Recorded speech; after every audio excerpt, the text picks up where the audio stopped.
Hey guys, it's Ellie. Welcome back to Bite-Sized Book of Mormon. I'm glad to have you with me. So, if you've never been here before, this is just a podcast where I read through one chapter of the Book of Mormon each episode, and I give a little bit of context, a little bit of insight, a little bit of good times, so stick around.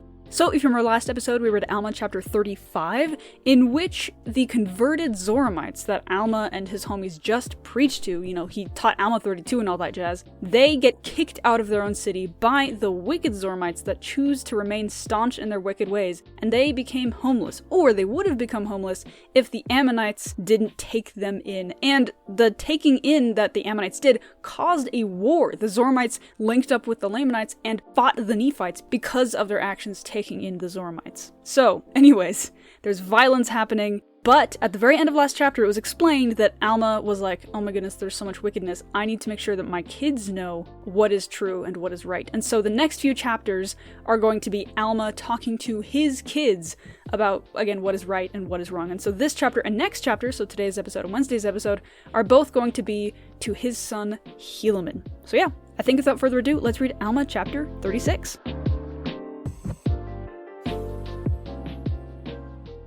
My son, give ear to my words, for I swear unto you that inasmuch as ye shall keep the commandments of God, ye shall prosper in the land. I would that ye should do as I have done in remembering the captivity of our fathers, for they were in bondage, and none could deliver them except it was the God of Abraham, and the God of Isaac, and the God of Jacob, and he surely did deliver them in their afflictions.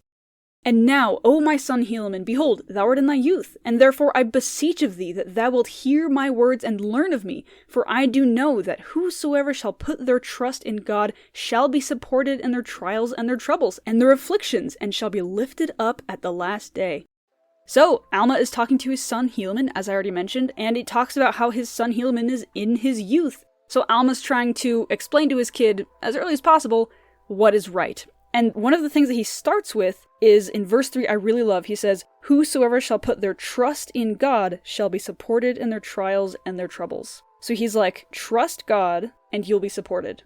That is a very strong principle to start out with, and it's really foundational, and I really love that he starts right out the gate coming up with that stuff. Also, the very first verse, the first thing out of his mouth to his own child is, keep the commandments, you'll prosper in the land. Which has very, very similar, if not identical wording to the original thing that Lehi was revealed way back when he was alive, hundreds of years before. So this is a commandment, this is a promise that God made to his people that has been kept in the records, that has been kept as a tradition in the religion of the Nephites. Keep the commandments, you'll prosper in the land. It's probably at this point become like a slogan, something you just say, like something that you just assume to be true. Like, keep the commandments, you'll prosper, duh, And I think it's so cool that this one sentence, this one nugget of wisdom that Lehi was revealed has lasted this long.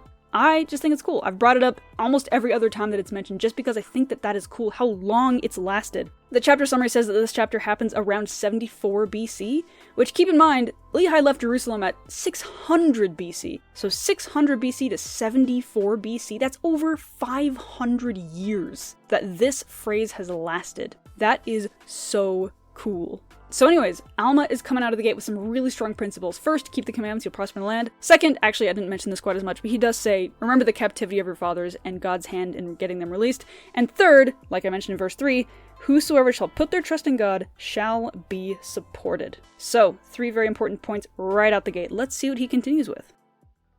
And I would not that ye think that I know of myself, not of the temporal, but of the spiritual, not the carnal mind, but of God. Now behold, I say unto you, if I had not been born of God, I should not have known these things, but God has, by the mouth of his holy angel, made these things known unto me, not of any worthiness of myself. For I went about with the sons of Mosiah, seeking to destroy the church of God, but behold, God sent his holy angel to stop us by the way. And behold, he spake unto us, as it were the voice of thunder, and the whole earth did tremble beneath our feet, and we all fell to the earth, for the fear of the Lord came upon us. But behold, the voice said unto me, Arise. And I arose and stood up, and beheld the angel. So this is what I'm most excited about for this chapter. I do not think you understand how excited I am, because this is Alma the Younger recounting his conversion story in his own words. Before, back in Mosiah, when we originally heard the recounting of him getting converted, that wasn't from his mouth. I believe that was from his father's records, and so it uses words like he when referring to Alma the younger. But this is when he says, I beheld an angel. This is how I felt. This was my experience. Mosiah's record could not get into Alma's head when he was in that coma-like experience that he had before he woke up and started preaching. The other record, it presumes what Alma went through, and it talks a little bit about what Alma said after he got out of it, kind of describing it, but we aren't getting it from his perspective, and so the meat of this chapter is Alma recounting his experience of being born again, which he talks about all the time throughout the Book of Mormon in his preachings. He always talks about how important and imperative it is that we also be born of God, because for him it was so utterly transformative and so necessary for his conversion and for his spiritual growth and for that foundation of a testimony to be built. And I'm so excited to see a little bit more about what he experienced from his perspective. And he said unto me, If thou wilt of thyself be destroyed, seek no more to destroy the church of God. And it came to pass that I fell to the earth, and it was for the space of 3 days and 3 nights that I could not open my mouth, neither had I the use of my limbs. And the angel spake more things unto me, which were heard by my brethren, but I did not hear them, for when I heard the words, If thou wilt be destroyed of thyself, seek no more to destroy the church of God, I was struck with such great fear and amazement, lest I should be destroyed, that I fell to the earth, and I did hear no more. But I was racked with eternal torment, for my soul was harrowed up to the greatest degree, and racked with all of my sins. Yea, I did remember all my sins and iniquities, for which I was tormented with the pains of hell. Yea, I saw that I had rebelled against my God, and that I had not kept his holy commandments. Yea, and I had murdered many of his children, or rather led them away unto destruction. Yea, and in fine so great had been my iniquities, that the very thought of coming into the presence of my God did rack my soul with inexpressible horror. So see, this is partially why I'm so excited to hear it from Alma's voice, because it's so much more poignant. Like, it was already poignant before because Mosiah's record quoted some of what Alma said after he woke up, but my gosh, he talks about in verse 13 being tormented with the pains of hell, and in verse 14, it did rack my soul with inexpressible horror. Every single one of those words paints a picture. It writes an emotion. I am so excited to keep reading this, I cannot tell you.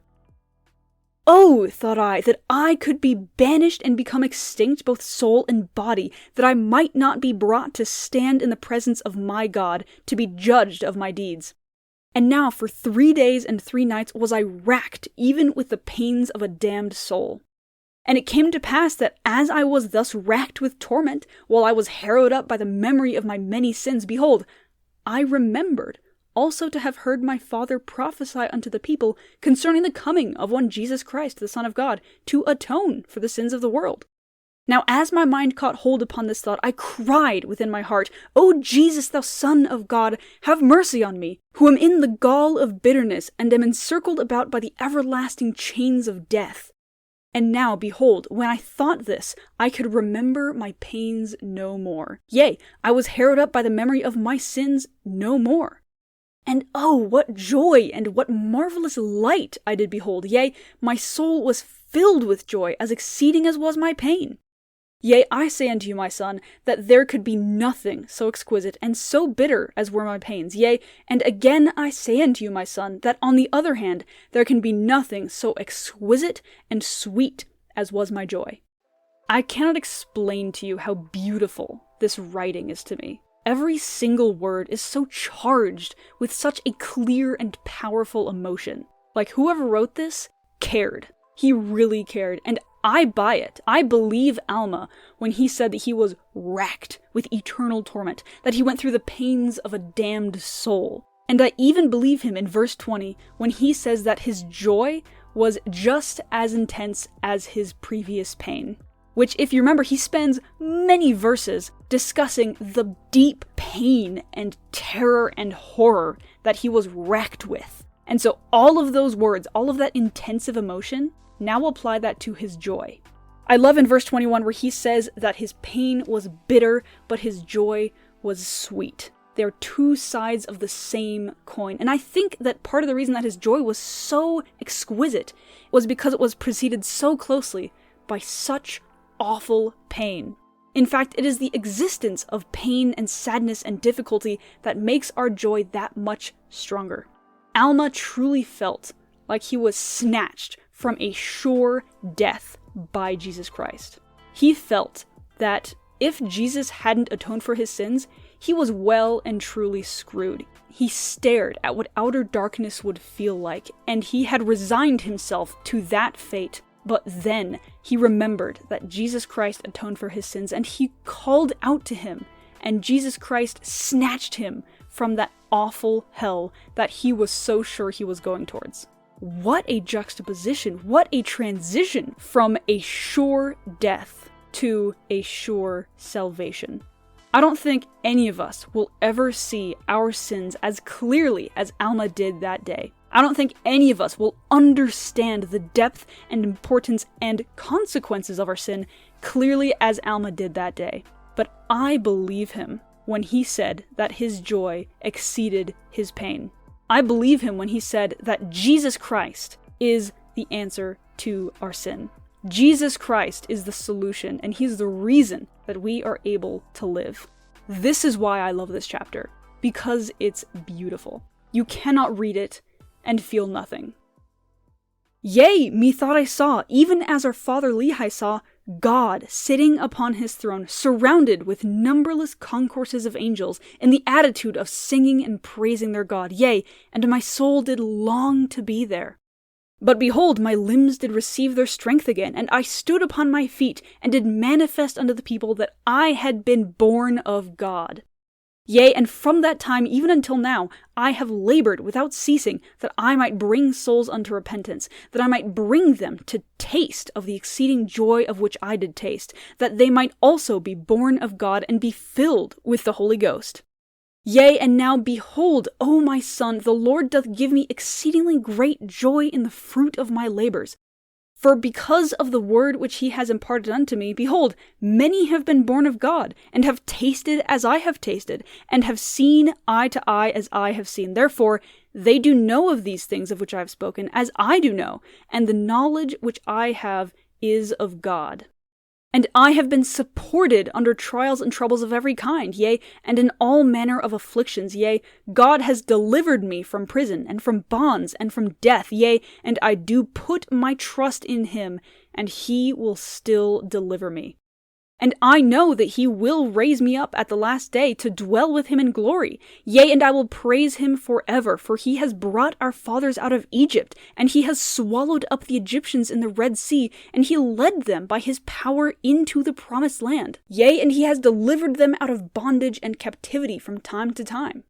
Yea, and he has also brought our fathers out of the land of Jerusalem, and he has also, by his everlasting power, delivered them out of bondage and captivity from time to time, even down to the present day. And I have always retained in remembrance their captivity, yea, and ye also ought to retain in remembrance, as I have done, their captivity. But behold, my son, this is not all. For ye ought to know, as I do know, that inasmuch as ye shall keep the commandments of God, ye shall prosper in the land. And ye ought to know also that inasmuch as ye will not keep the commandments of God, ye shall be cut off from his presence. Now this is according to his word.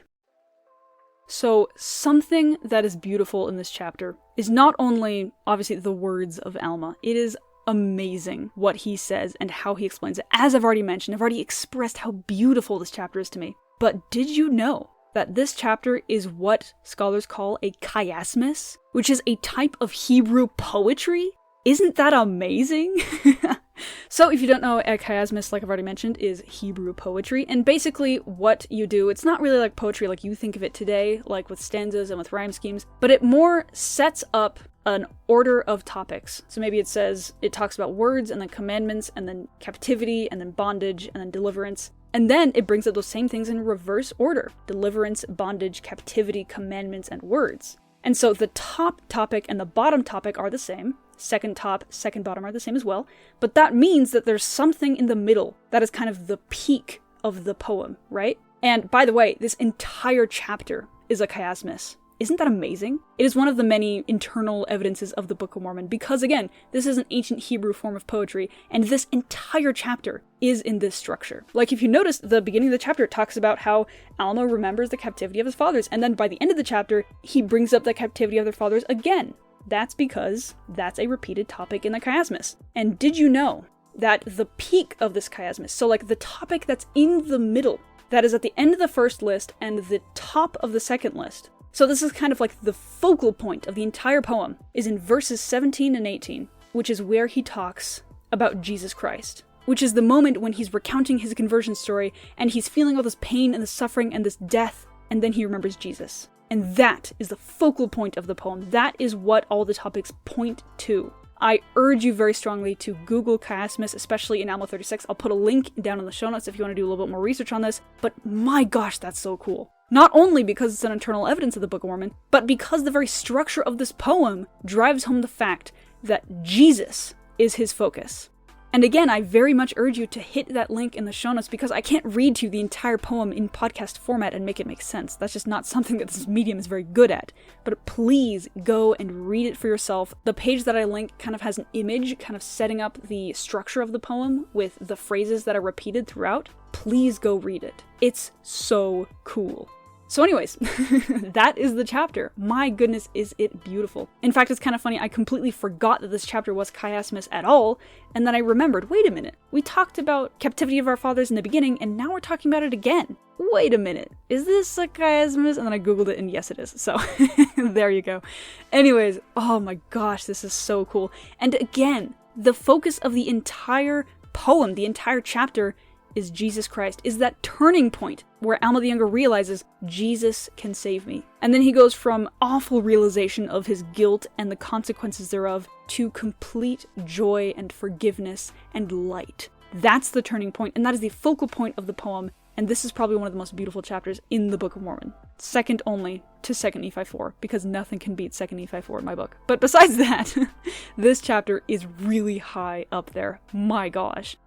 So the standout verse is going to be verse 20, which says, "And oh, what joy and what marvelous light I did behold! Yea, my soul was filled with joy as exceeding as was my pain."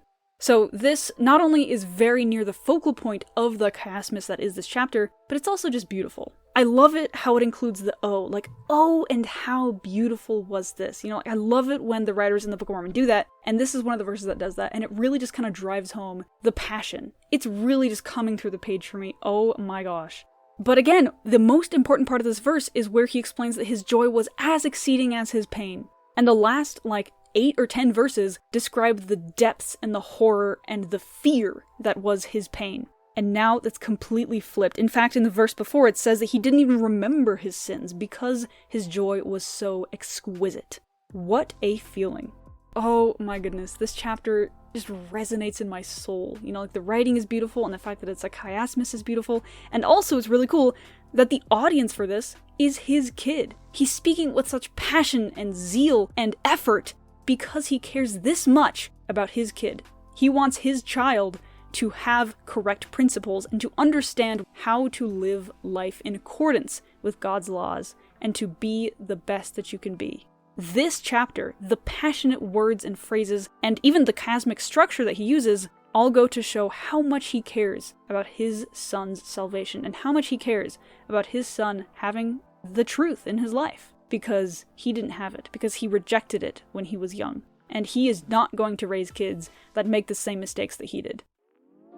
Anyways, that is the chapter for today. I hope you enjoyed it as thoroughly as I did. My gosh, please go check out that chiasmus link that I have in the description because it's awesome to look at. It's so cool. Anyways, yeah, there's just some links down in the show notes. There's a quick let me know what I learned links if you're gonna shoot me a message and tell me about something cool that I didn't mention maybe. You can go ahead and do that, or you can DM me on Instagram, either way. Secondly, there are a handful of links to access a digital copy of the Book of Mormon, so if you want to access a chapter or a verse for yourself, you can go ahead and do that there. Thirdly, there's a quick support that show link, so if you want to shoot me a few dollars and support what I do, that would be greatly appreciated as well. Next, we are on YouTube, so if you want to subscribe to the YouTube channel, you can find the podcast posted there twice a week. I also do trivia there, but it's not as often as I do trivia on Instagram, which is the last link in the show notes. You should totally go and follow me there because that is where I'm the most active. I post the most trivia there and the most updates, and also episode clips, standout verses, meme reels. It is a lovely, lovely time over there. So yeah, go ahead and follow me there. But until then, I'll talk to you later. Bye.